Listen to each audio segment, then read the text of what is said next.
آپ کی طرف خطا کی نسبت کرنا دراصل یہ اپنے نسب کے خطا پر ہونے کی دلیل ہے۔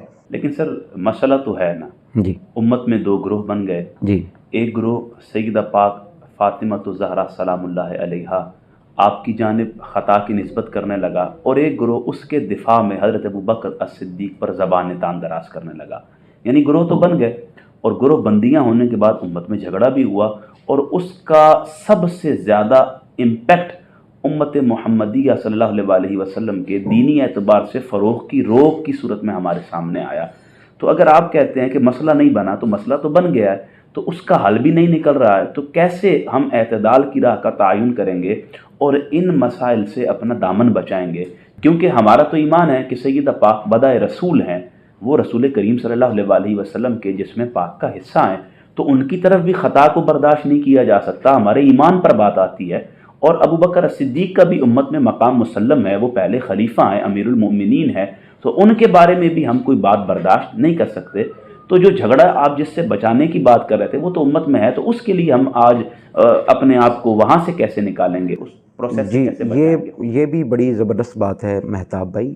بات یہ ہے کہ شریعت نے تو حل دے رکھا ہے، شریعت نے تو مسائل کو صحابہ کرام رضوان اللہ علیہ مجمعین ہوں یا حضور کی اہل بیت اطہار ہو، ان کے ہاں پرابلم نہیں ہے، پرابلم فالورز میں ہے۔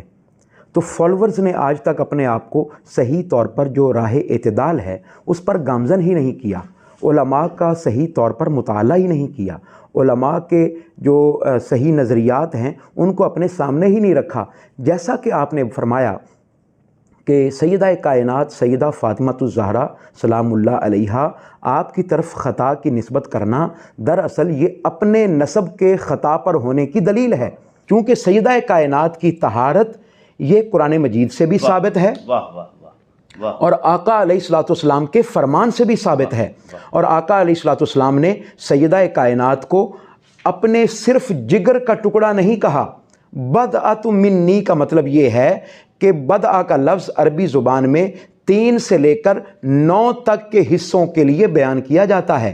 مطلب یہ ہے کہ آقا علیہ السلام نے فرمایا کہ اگر میرے جسم کے 10 حصے ہیں تو ان حصوں میں سے 3 سے 9 تک کا حصہ وہ سیدہ کائنات ہیں۔ سبحان اللہ۔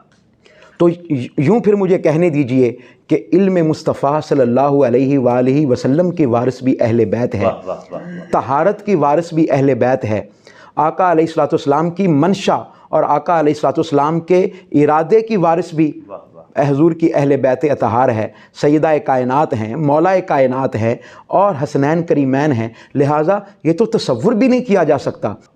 تو یہ ہمیں اپنی زبان کو لگام دینے کے لیے یہ چیزیں کافی ہیں، اور ہمیں ان چیزوں کو سمجھنا چاہیے۔